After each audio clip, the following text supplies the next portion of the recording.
So one leader that I know was my boss from when I worked at a Little League baseball field concession stand.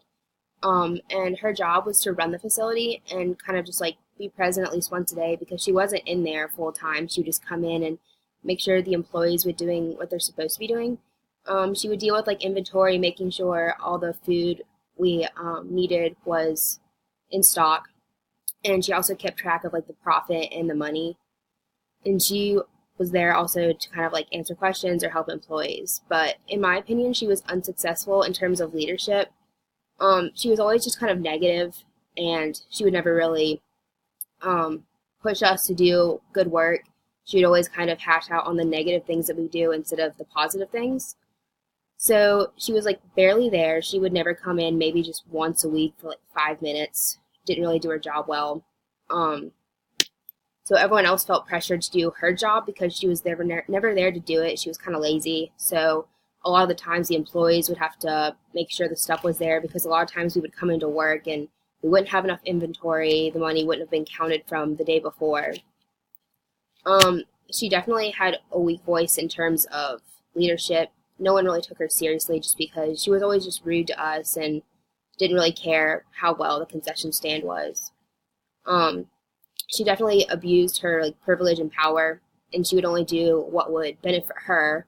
So if coming in to make sure the concession stand was running well wasn't, convenient for her that day, she just wouldn't come in. We couldn't really depend on her. Our paychecks were always several weeks late sometimes. Um, and she would constantly just mess up, especially like I said earlier with inventory.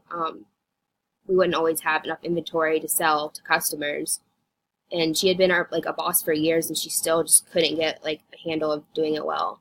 She, like I said earlier, she was just never encouraging, always telling us what we could do better, and never positive about the good things we would do. And she wasn't really a leader; she was more of a follower. So she would only do like what would please others, even if it wasn't what she liked or thought that we should be doing. A leader that I don't know, well, I know of her, but Ellen DeGeneres. She's a talk show host, and the reason I picked her is because she's a really big advocate for our generation and just everything that's been going on in the world right now. And she's definitely successful in terms of leadership because, unlike my boss, she inspired those around her, and she uses her privilege in a positive way, unlike my boss.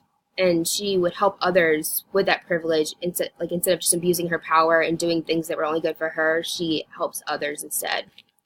Um, Also, unlike my boss, she speaks out against others if it's not what she likes or believes, instead of being a follower. And she doesn't just go with what everyone else wants to hear. She does things that she believes. And she's definitely a positive person, unlike my boss, and she highlights the good in others rather than constantly putting people down.